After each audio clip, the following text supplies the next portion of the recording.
So we are back again guys sa panibagong episodes ng ating reaction na video. At ngayon ay nagbabalik ulit tayo dito kay Kuya Pipoy Tandok. Itong video na to ay 2 years ago na. Ayun. Sasabihin nyo, napakabulaang kong tao. Ayun o. 2 years na po. July 1, 2022. Ano na ngayon? 2024 na. So ito ay pinamagatang mga pinakanakakatakot na video sa buong mundo. Babaeng gumagapang sa pader. Ay, ito yung pinakang ayaw ko talaga sa lahat pagdating sa mga horror. Napaka-creepy. Anyway, simulan natin. Desperado. Let's go na. Narito ang mga pinaka nakakatakot na video na dito mo lamang mapapanood sa ating channel. At ang mga videong ito ay nangyari sa totoong buhay. Yan ang pag-uusapan natin dito lang sa ating channel. Kaya't kung ready ka na, ano pang hinihintay mo? Tara na! Old intro ni Kuya Pipoy Tandok.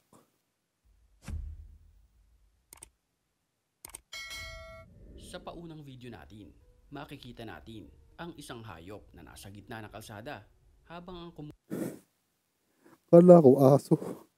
Visit. kumukuha ng video ay nasa loob Ano ng yung sasakyan. baboy? Ang kumukuha ng video ay hindi makatawid dahil animoy hinaharang sila ng ganitong nilalang. Ayon sa description na nag-upload, ito raw ay pagkakawangis ng pinagsamang hayop na baboy at isang aso.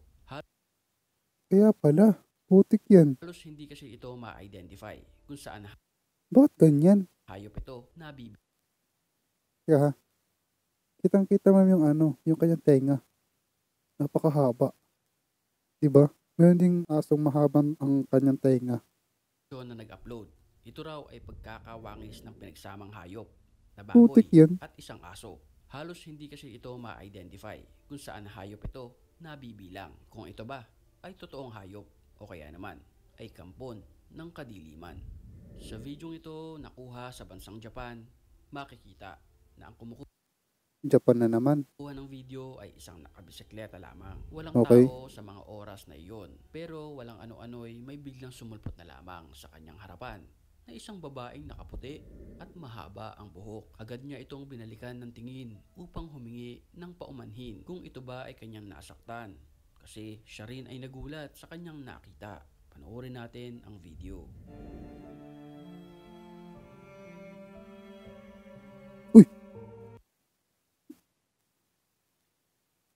Nagulat ako. Wala pa nga eh. Wala pa nga jumpscare. Nagugulat na agad ako. Visit yan. Wala. Kitang-kita sa video na imposibleng hindi masagi nang nakabike ang babae. Kaya't niya ito binalikan ng tingin. Subalit, sa kanyang pagkakalingon ay bigla na lamang itong nawala ng parang bula. Hinanap niya ito, pero kahit ni isang anino ay walang nagpakita sa kanya. Kaya't nagpatuloy lang ito sa kanyang pagbibisikleta papunta sa kanyang trabaho.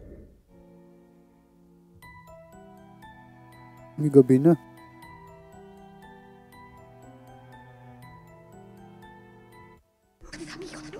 Sa video selfie naman na ito ng isang babae sa salamin, ay animoy may bigla na lamang sumulpot sa pintuan sa likod niya na isang white lady at mistulang kamukha niya pa. Pero bigla na lamang putang itong ina. laho. Grabe to par. Napaka-creepy naman na ito. Na parang bula. Wala na.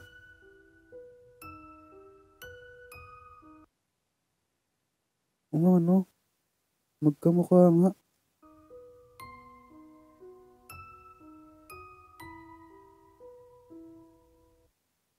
Makikita niya lang yun dun sa kapag natapos niya na yan. Kasi niya eh, pay-per-view niya yung mismong video.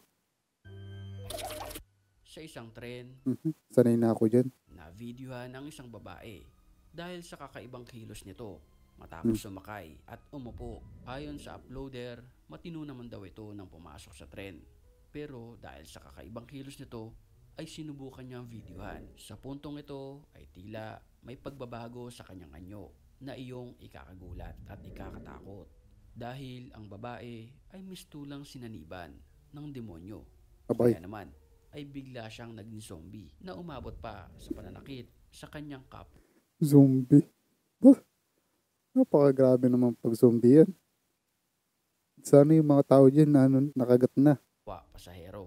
Kung zombie yan. Kung sakaling naging zombie.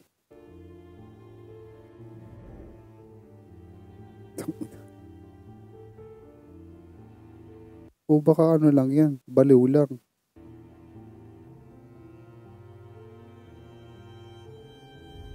Ay, Isang nananakit. misteryosong nilalang ang nakuhanan sa isang abandonadong lugar na ito.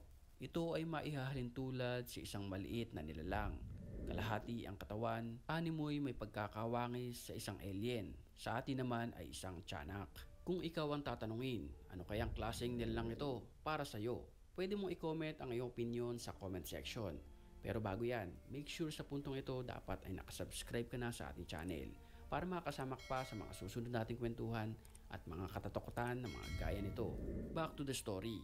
Nakuha na naman ang dalawang paggalagala na itim na nilalang na ito. Ito ay paggalagala sa 10 oras ng gabi sa kalsada. Pinaniniwalaan ito na isang aswang o kasapi ng mga mangkukulam. Para itong tao na nakatayo na parang aso. Ang isa ay nakadapa sa kalsada na animoy lilipad. Ang isa naman ay tila mananakmal ng isang lalaki. Lakas ng tet ni kuya eh. Siguro kapag ito'y na nasaktan to, o nakapalakat yan. Ang heart mo kuya.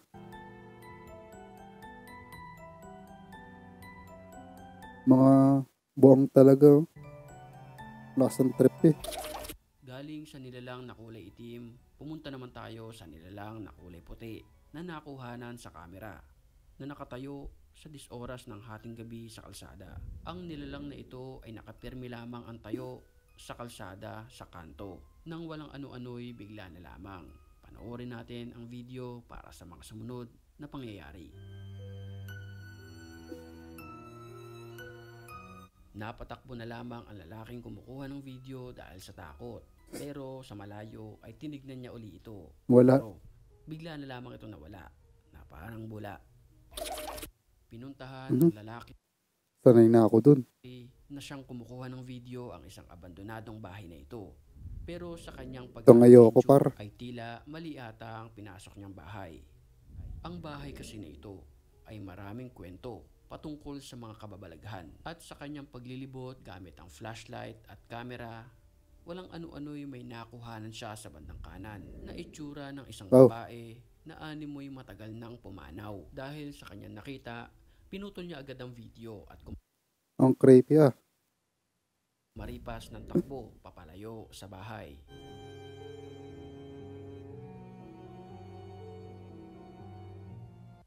Ate, parang napaano yata. Parang napakapal ata ng pagkakalagay mo ng pulbo.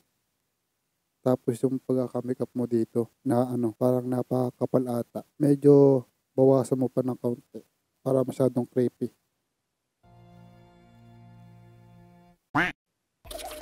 Ang videong ito ay kuha sa bansang Japan, kung saan Japan na naman. at nag-a-adventure ang isang couple. Ngunit kasagsagan ng hating gabi nang may makita sila sa ilog na ito na bumubula. At ang bumubulang ito ang pumukaw sa kanilang atensyon. Pero sa di inaasahang pagkakataon, may bigla na lang sumulpot na isang babae sa kanilang harapan malapit sa bula.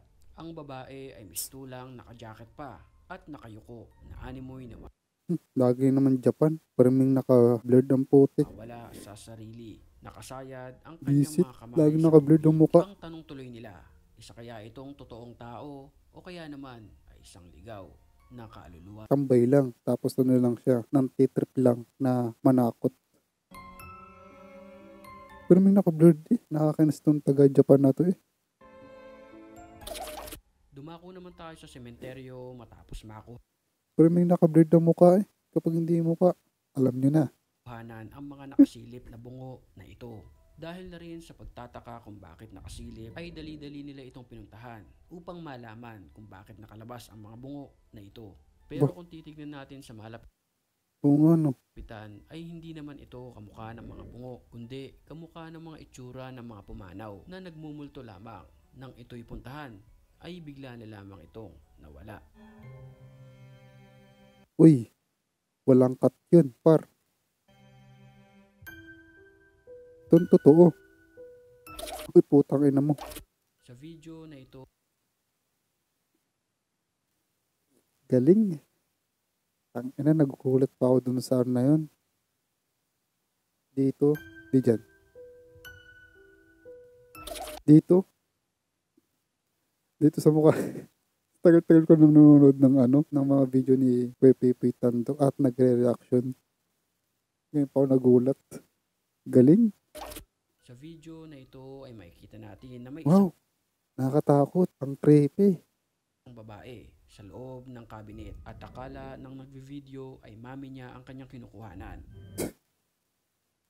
Napagkamalan mo pang magulang mo.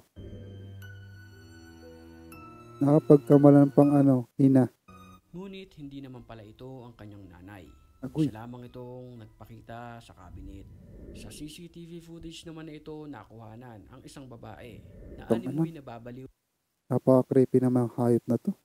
sa kanyang kwarto. Yun pala, siya ay sinasapian ng masamang demonyo. Dahilan upang makagawa siya ng mga bagay na hindi naman kaya ng mga tao, katulad na lamang nito.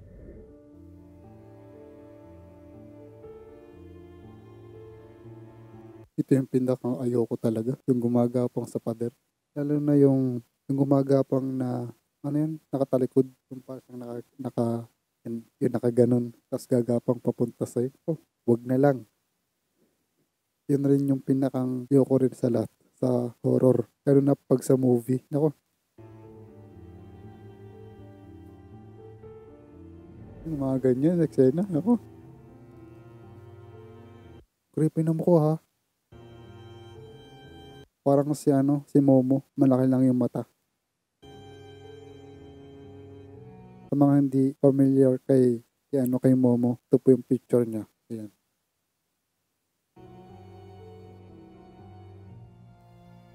Creepy na mukha, no?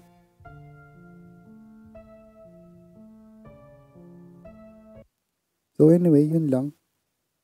Ingat and God bless you in the next one na video.